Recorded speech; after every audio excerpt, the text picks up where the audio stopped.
Good to see you again, man. Good to see you. How are you? I'm pretty good. You know, every time you come to Berlin, I'm here on the black carpet, and it's cold and it's freezing, but people get excited. They've been camping out here. How does it feel, the end of your journey? It's kind of crazy, and it's so nice to see everyone still out and still excited. I'm sorry we always do these premieres in the winter. It's really mean. No, yeah, but you know, they're all warm. They brought sleeping bags, and you know, I think they have some campfires out there as well. I know it's good that there are enough of them. They can be like penguins or like huddled. They cuddle up. That's the good thing. Robert, I remember the first time when I heard that the Twilight movie saga is going to be put on film.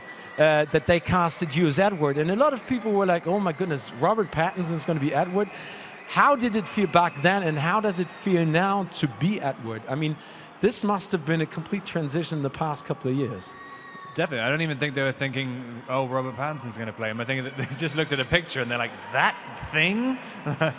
But no, it's been amazing. It's been a life-changing experience, and Edward's been, you know, he's a really, really fun character to play. It's very interesting, and I feel like his transition as well in the story is kind of gone alongside growing up as well, and it's kind of worked out really well for me, I think.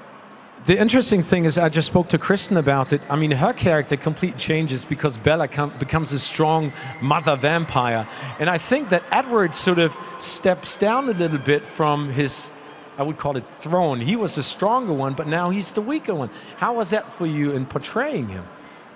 I don't necessarily think he's weaker. He's physically weaker.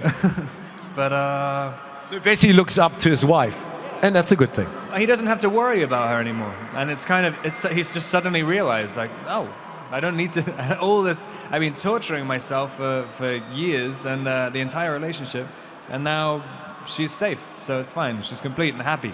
Was there a difference in approaching the project and the shoot? In the beginning, I think you took the role, I mean, you still take it very seriously, but you prepared in a different way. Was it a lot more relaxed now, coming back to the set, shooting those two movies back to back? Or did it dawn on you, basically, that this would be the end? No, I mean, the first part, Breaking Dawn Part 1, was a little bit more intense. I think once we had the kids on set, it just, everything's easy. When you have a kid on set, everyone's in a good mood, especially a baby. It just makes it a lot easier. It's much more free. You know, this is also the last stop of your promotional journey. You've been to Tokyo the past couple of years, Madrid, London, Paris, Berlin. What has been the craziest place where you had the feeling that, you know, the Japanese fans would go? Are they different in the way that they approach you? Yeah. I mean, I think Brazil is probably the craziest. In what way? Just very, very enthusiastic. They're in Mexico City.